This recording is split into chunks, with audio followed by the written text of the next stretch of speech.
Good morning. Morning మ్యాగజైన్‌కి స్వాగతం. ప్రముఖ దినపత్రికలో వస్తున్న వార్తలకు జరుగుతున్న పరిణామాలు చూద్దాం. ఈనాడు చూస్తే గిగ్ ప్లాట్‌ఫామ్ వర్కర్లకు ధీమా. పీఎఫ్, ఈఎస్ఐ తదితర సౌకర్యాల కల్పన, ఏడాది దాటిన కార్మికులకు గ్రాట్యుటీ, ఐటీ ఉద్యోగులకు 7వ తేదీలోగా జీతాలు, కార్మికులందరికీ సామాజిక భద్రతా రక్షణ, అమల్లోకి వచ్చిన 4 కార్మిక కోడ్లు. దేశవ్యాప్తంగా కార్మికులందరికీ సామాజిక భద్రత న్యాయం అందించేందుకు 4 లేబర్ కోడ్లను అమల్లోకి తీసుకొచ్చినట్టు కేంద్ర ప్రభుత్వం ప్రకటించింది. కార్మికులందరికీ కనీస వేతనాలు అమలు చేయడంతో పాటు సకాలంలో వేతనాలు చెల్లిస్తూ ఆర్థిక భద్రత కల్పించనున్నట్టు పేర్కొంది. గిగ్ ప్లాట్‌ఫామ్ వర్కర్లతో సహా కార్మికులందరికీ పీఎఫ్, ఈఎస్ఐ బీమా సౌకర్యాలు అమల్లోకి రానున్నాయని వివరించింది.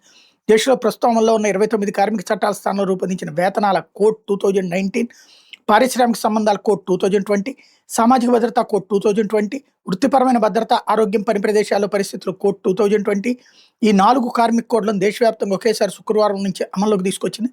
వీటిని నోటిఫై చేసినట్టు కేంద్ర కార్మిక శాఖ మంత్రి మన్సుఖ్ మాండవీయ వెల్లడించారన్నటువంటి వార్తని హైలైట్ చేశారు. ఇది చాలా అద్భుతమైంది. వాళ్ళ లక్షలాది మంది గిగ్ వర్కర్గా చేస్తున్నారు. గిగ్ వర్కర్ అంటే సాధారణమైన వాళ్ళకి అర్థం కాకపోవచ్చు. మన ఇళ్ళ దగ్గరికి రెగ్యులర్గా వచ్చేటటువంటి స్విగ్గీలు, జొమాటోలు, ర్యాపిడోలు, ఓలాలు, ఉబర్లు అవన్నీ కూడా అలా పనిచేసేటటువంటి వాళ్ళందరినీ గిగ్ వర్కర్స్ అనే ఒక నేమ్ పెట్టారనమాట.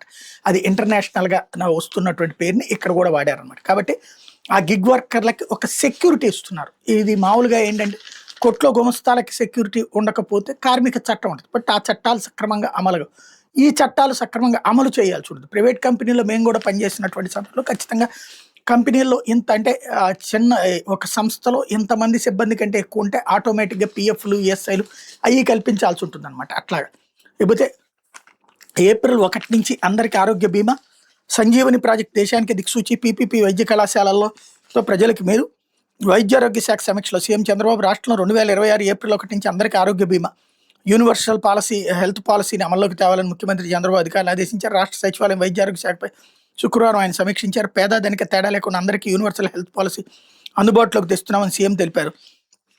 దారిద్ర్య రేఖకు దిగువన ఉంటే బీపీఎల్ కుటుంబాలకు ఏడాదికి 25 లక్షల వరకు, ఏపీఎల్ కుటుంబ వర్గాలకు 2.5 లక్షల వరకు నగదురహిత వైద్య సేవలు పొందేలా ఈ పథకాన్ని రూపొందించామని చెప్పారు అన్నటువంటిది హైలైట్ చేశారు. ఇది హంబక్ వ్యవహారం తప్పించి ఏం లేదు. అది కూడా 2.5 లక్షలే పేదలకు కూడా, అది పేదలకు కూడా. కాకపోతే ఆ పైన కూడా వస్తే అప్పుడు రాష్ట్ర ప్రభుత్వం పెట్టుకుంటుంది 25 లక్షల రూపాయలు అని చెప్తుంటారు.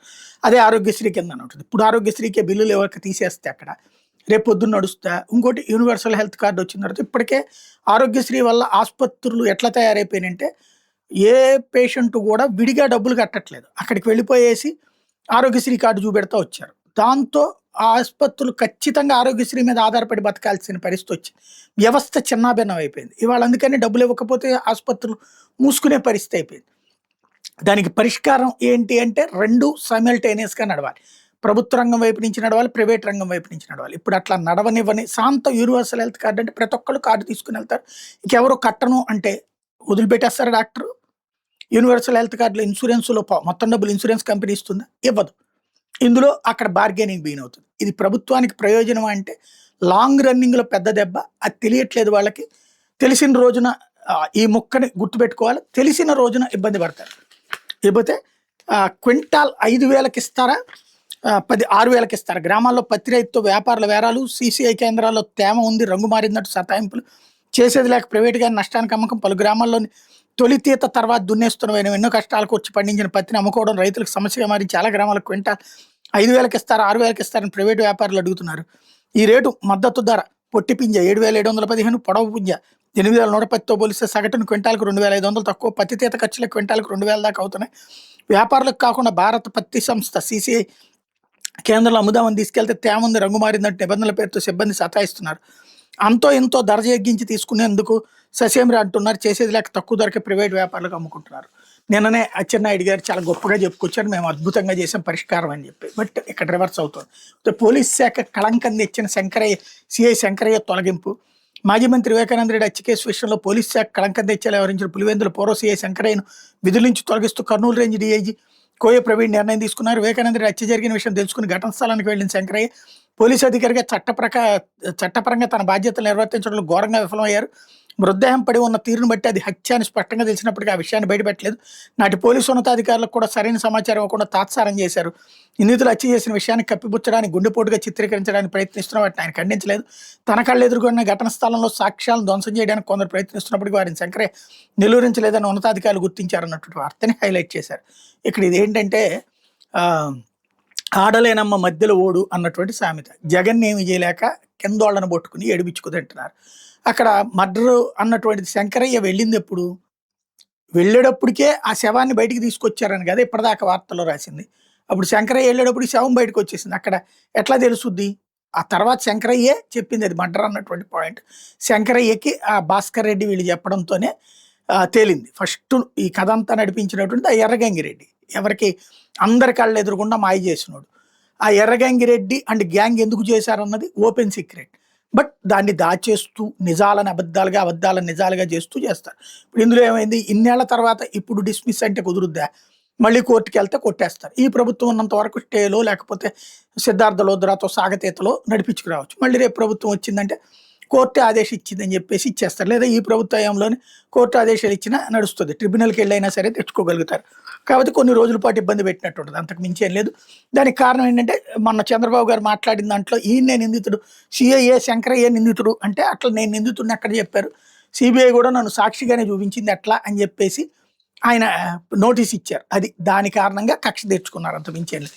అయితే 5 మావోయిస్టుల మృతదేహాల అప్పగింత అర్ధరాత్రి వరకు కొనసాగిన పంచనామా, ఈనాడు కథనంతో కదిలిన యంత్రాంగం రంపచోడవరం, అల్లూరు సీతారామరాజు జిల్లా మారేడుమిల్లి అటవీ ప్రాంతంలో మంగళ బుధవారాల్లో జరిగిన ఎన్కౌంటర్ సంబంధించిన 6 మావోయిస్టుల మృతదేహాలు శుక్రవారం రాత్రి పోస్టుమార్టం పూర్తి చేశారు. ఎదురుకాల్పుల 13 మంది మృతి చెందగా గురువారం వరకు కేవలం 4 మృతదేహాలకు పోస్టుమార్టం చేశారు. మిగతా వారి బంధువులంతా ఆసుపత్రిలో పడుతున్న ఇబ్బందులపై పోస్టుమార్టంలో తీవ్ర జాప్యం వంటి ఈనాడులో కథనం ప్రచురితమైంది. దీనిపై ఉన్నతాధికారులు స్పందించారు. శవ పరీక్షల వేగం మించి శనివారంలోగా పూర్తి చేయాలని స్పష్టమైన ఆదేశాలు ఇచ్చినట్టు తెలుస్తుంది అన్నటువంటి హైలైట్ చేశారు. చికిత్స కోసం వస్తే హెడ్మాను చంపేశారు.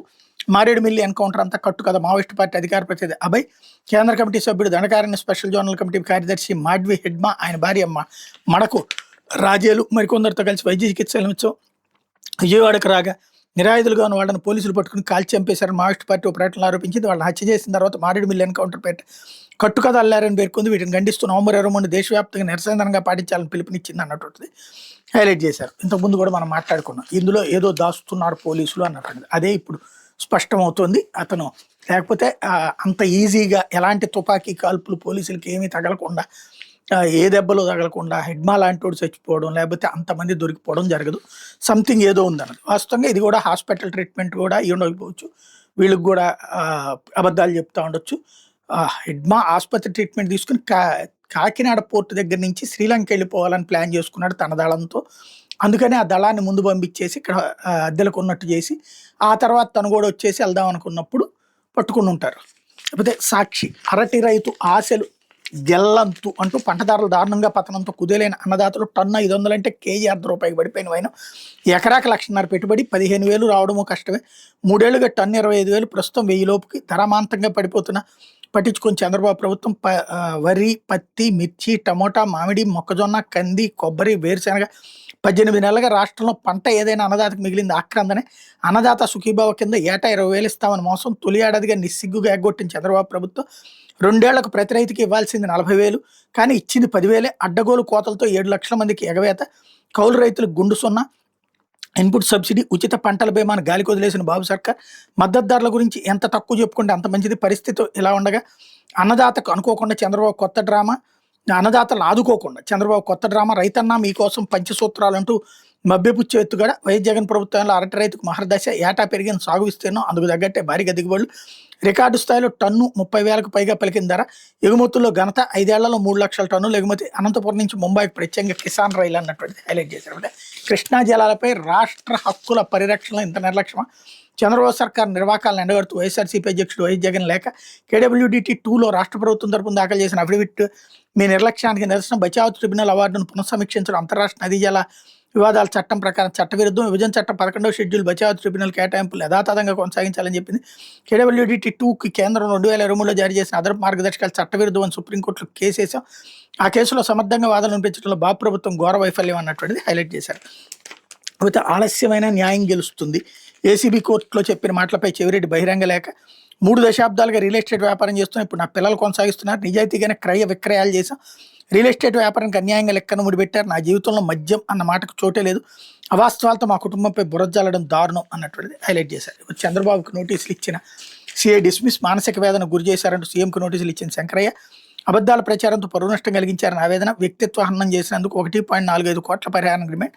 దీంతో కక్ష సాధించిన బాబు సర్కార్ ఉద్యోగం నుంచి తొలగిస్తూ ఉత్తర్వులు, ప్రభుత్వ దమననీతికి పరాకాష్ట అన్నటువంటిది హైలైట్ చేశారు. లేకపోతే ప్రైవేట్కే అసైన్, పేదల భూములపై ఉక్కుపాదం, ప్రైవేట్ కంపెనీలకు కట్టబెట్టేలా చట్ట సవరణకు రంగం సిద్ధం, ఆర్డినెన్స్ జారీ కసరత్తు, ఇటీవల కేబినెట్లో ఆమోదం. ఈ ఫైల్ను అత్యవసరం కేబినెట్ ముందుకు సర్క్యులేట్ చేయించిన సీఎం. అసైన్ భూములకు హక్కులు ఇచ్చి ఫ్రీ హోల్డ్ చేసిన వైఎస్ జగన్, వాటిని ఎడాపెడా ప్రైవేట్కి కట్టబెట్టేందుకు చంద్రబాబు సర్కార్ పన్నాగం. ఇందులో భాగంగా ఇప్పటికే ప్రీ హోల్డ్ చేసిన అసైన్ భూములు వివాదంగా మార్చిన 16 నెలలుగా వాటిని 22 జాబితాలో పెట్టిన బాబు సర్కార్ ఇప్పుడు ఏకంగా వాటిని ఇష్టం వచ్చినట్టు ప్రైవేట్కి ఇచ్చేందుకు బరి తెగింపు అన్నటువంటిది హైలైట్ చేశారు. లేకపోతే పీజీ పరీక్షల నిర్వహణలో బాధ్యతారాహిత్యం, ఏఎన్యూ పీజీ పత్రంలో మూడు చోట్ల ఒకే ప్రశ్న అన్నటువంటిది హైలైట్ చేశారు. మొన్నేమో చేత్తో రాసిచ్చారన్నది, ఇప్పుడేమో ఈ కొత్తది. లేకపోతే మార్చి 16 నుంచి 10 పబ్లిక్ పరీక్షలు, ఏప్రిల్ 1 వరకు నిర్వహణ, ఉదయం 9:30 నుంచి పరీక్షలు ప్రారంభం. 10వ తరగతి పబ్లిక్ పరీక్షల షెడ్యూల్ విడుదలైంది. ఎస్ఎస్సి 2026 పరీక్షలు మార్చి 16వ తేదీ నుంచి ప్రారంభం కాబోతుంది. మార్చి 30వ తేదీ వరకు ప్రధాన పరీక్షలు, ఏప్రిల్ 1 వరకు ఓరియంటల్ పరీక్షలు జరుగుతాయి. 170 మార్కుల పేపర్లకు ఉదయం 9:30 నుంచి మధ్యాహ్నం 12:45 గంటల వరకు, 50 మార్కుల పేపర్లకు ఉదయం 9:30 నుంచి 11:30 గంటల వరకు పరీక్షలు నిర్వహిస్తారు. ఈ మేరకు రాష్ట్ర పరీక్షల విభాగం శుక్రవారం పేపర్ కోడ్ సహా షెడ్యూల్ విడుదల చేసింది అన్నటువంటిది హైలైట్ చేశారు. లేకపోతే ఆంధ్రజ్యోతి, రహదారులపై విపత్తుల పగ, రాష్ట్రంలో రహదారులకు వరదలు, తుఫాను దెబ్బ, జగన్ హయాంలో 5 ఏళ్లు దారులన్నీ ధ్వంసమే, కనీస నిర్వహణకు నోచుకోక నరకానికి నకళ్ళు, వివిధ పథకాల కింద వచ్చే నిధులు మళ్లింపు, గోతులు లేని రోడ్లకు కూటమి సర్కార్ ప్రాధాన్యం, ఏడాదిలోని గుంతలు పూడ్చేందుకు 2,000 కోట్లు, అంతలోనే వర్షాలు తుఫాన్లతో దారులకు దెబ్బ, వాటిని బాగు చేసేలోపు మళ్లీ మొందా విలయం, దెబ్బతిన్న 3,388 వంతెనలు, 31,000 కిలోమీటర్ల రోడ్లు, తక్షణ మరమ్మతులకు 1,700 కోట్లు అవసరం, పూర్తిగా బాగుకు 6,150 కోట్లు కావాలన్నటువంటి హైలైట్ చేశారు. గుంతలతో నరకయాతన, పగటిపూట చుక్కలు, అక్కడక్కడ ప్రమాదాలు, తుఫాన్ ప్రభావిత జిల్లాలో మరీ దారుణం, కొన్ని చోట్ల జాతీయ రహదారులపై గోతులు అన్నటువంటిది హైలైట్ చేశారు. జగన్ సర్కార్ టైంలో అంతా పాడైపోయిందని చెప్పేసి ఇప్పుడు బాగుపడిపోయిందని చెప్పి మళ్ళీ ఇట్లా తయారవుతున్నాయి అన్నటువంటిది చెప్పుకొస్తున్నారు. లేకపోతే పీపీపీ కాలేజీల నియంత్రణ సర్కారుదే అంటూ కొత్త మెడికల్ కాలేజీలపై సీఎం స్పష్టీకరణ, నాణ్యమైన వైద్య సేవలకు పీపీపీ విధానం, ఒక్కో మెడికల్ కాలేజీకి 50 ఎకరాలు, 25 ఎకరాల కాలేజీ ఆసుపత్రి, 25 ఎకరాల పారామెడికల్ నర్సింగ్, పేదలకు ఉచితంగా 70% పడకలు, యూనివర్సల్ హెల్త్ ఇన్సూరెన్స్తో తగ్గనున్న వైద్య భారం. సమీక్షలో చంద్రబాబు, ఇప్పుడు గవర్నమెంట్ హాస్పిటల్లో 100కు 100 పడకలు పేదలకే ఉంటాయి కదా, మరి ఇక్కడ 70% ఏంటి? అప్పుడు అది ప్రభుత్వంది అవుతుందా, ప్రైవేట్ది అవుతుందా? ప్రభుత్వ ఆజిమాయిషి. ఇప్పుడున్న ప్రైవేట్ మెడికల్ కాలేజీల మీద ప్రభుత్వ ఆజిమాయిషి కాకుండా పక్కింటి వాళ్ళ ఆజిమాయిషి ఉంటుందా?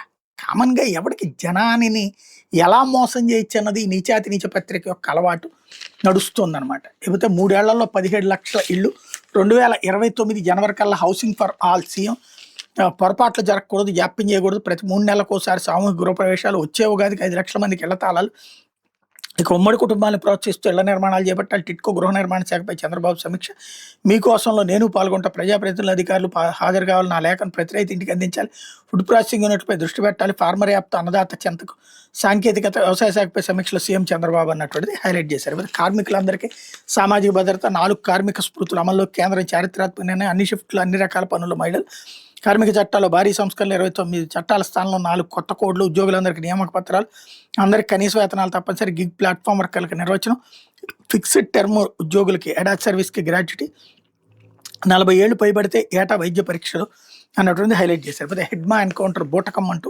15 విజయవాడ ఆసుపత్రి నుంచి ఆయనతో పాటు మరికొందరిని ఎస్ఐబి పోలీసులు తీసుకెళ్లారు. కేంద్ర హోంశాఖ ఆదేశాల మేరకు చిత్రహింసలు పెట్టి చంపి కట్టుకదల్లారు. టెక్ శంకర్ సహా మరికొందరిని అలాగే హత్య చేశారు. ఫాసిస్ట్, ఆర్ఎస్ఎస్, బీజేపీ మనువాదుల దమనకాండ, ఖనిజ దోపిడీ కోసమే నక్సల్ సత్యులు, మావోయిస్టు పార్టీ 23 దేశవ్యాప్తంగా నిరసన దినం పాటించాలని పిలుపు అన్నటువంటిది హైలైట్ చేశారు. ఇందులో ఆర్ఎస్ఎస్కి బీజేపీకి ఏంటి సంబంధం నాకు అర్థం కాదు. ప్రభుత్వం చేస్తుంది, పోలీసులు చేస్తారు. పోలీసులు ఎవరు అధికారంలోనే ఎన్కౌంటర్ చేస్తారు కదా. కాంగ్రెస్ అప్పుడు కాంగ్రెస్ శక్తులు అనలేదే, లేకపోతే కనుక కాంగ్రెస్ పార్టీకి సంబంధించినటువంటి వ్యక్తులు అనలేదే. అప్పటికొక రకం, ఇప్పుడు ఒక రకం. ఇదే మావోయిస్టుల యొక్క డబుల్ స్టాండ్. అయితే సిఐ శంకరయ్య డిస్మిస్ అన్నటువంటిది ఇక్కడ కూడా హైలైట్ చేశారు. ఇది ఒక పక్కన నడుస్తుంది. అయితే సాయి సేవా సముద్రం అంటూ అందరినీ ప్రేమించు, అందరినీ సేవించు నినాదం, సత్యసాయి సెంట్రల్ ట్రస్ట్ విశేష కార్యక్రమాలు, తల్లి సూచనతో సేవ మార్గం పట్టిన సత్యసాయి, ఉచిత విద్య, వైద్యం, తాగునీటి పథకాలు ప్రారంభం, ప్రభుత్వంతో సమానంగా అనేక ప్రాజెక్టులు, సూపర్ స్పెషాలిటీ ఆసుపత్రులు, అత్యాధునిక చికిత్సలు, 140 దేశాల్లో సేవాదాలి కార్యక్రమాలు, ప్రకృతి విపత్తుల సమయంలో ఆసరా, వినూత్న బోధనకు విద్యావాహిని ప్రాజెక్టులు, సాయి శివైక్యం తర్వాత నిరాటంకంగా సేవలు అన్నటువంటిది హైలైట్ చేశారు. లేకపోతే చేయాల్సిన అన్యాయం అంతా చేసి అంటూ రాజకీయ లబ్ధి కోసం బాబుపై జగన్ నిందలో ఆల్మట్టి ఎత్తున్నాడు. చంద్రబాబు అడ్డుకున్న మాజీ సీఎం దాచిపెట్టారు. తెలంగాణ అక్రమ ప్రాజెక్టులు కడుతున్న కిమ్మం లేదు. సాగునీటి నిపుణుల రోజు సిగ్గు శరం నీతి నియమం లేని నీచాతి నీచ పత్రిక అనేది మరొకసారి స్పష్టంగా కనబడుతుంది. ఆల్మట్టి కడుతున్నప్పుడు ఎవరు? దేవగౌడ ప్రధానమంత్రి. అప్పుడు కట్టింది అప్పుడు ఉన్నది ఎవరు? కూటమిని నడిపించింది చంద్రబాబు. తర్వాతన ఆ టైంలో ఆల్మట్టిని ఓకే చేసుకుంది కూడా దేవగౌడ. దేవగౌడ చంద్రబాబు ఉన్నప్పుడే కట్టింది. దానికి ఆపే ప్రయత్నం చేశారట. ఏం రాస్తారు, ఏం మాట్లాడతారు, జనం ఏమనుకుంటారన్న సిగ్గు కూడా లేదు. తుపుక్క నోట్లో ఉమ్మేస్తారన్న సిగ్గు కూడా లేదు. ఎవరో నిపుణులు చెప్పారట. ఏ నిపుణుడు? రాధాకృష్ణ గారి నిపుణుడా, లేకపోతే వాళ్ళ సంస్థలో ఉన్నటువంటి ఇంకెవరైనా నిపుణులు చెప్పారా? కొంచెం కామన్ సెన్స్ లేదు. రాసేటప్పుడు మాట్లాడేటప్పుడు ప్రతిసారి జగన్ మీద ద్వేషాన్ని దింపేందుకు చెప్పబోయి తప్పుడు వార్తలు తప్పుడు సమాచారాలతో ప్రజల్ని మోసం చేస్తున్నారు అనేది స్పష్టంగా కనబడుతుంది. లేకపోతే దేవుజీ రాజిరెడ్డి పోలీసుల వద్ద ఉన్నారనేందుకు ఆధారాలు, వాళ్ళు తమ వద్ద ఉన్నారని ఉన్నతాధికారులు చెప్పలేదు, అందుచేత జోక్యం చేసుకోలేము. హైకోర్టు ఆధారాలు లభిస్తే కోర్టుకు రావచ్చు అంటూ పిటిషనర్లకు వెసులుబాటు అన్నటువంటి వార్తని హైలైట్ చేశారు. ఇది వివిధ పత్రికలు వచ్చిన వార్తలు వెనక జరుగుతున్న పరిణామాలు.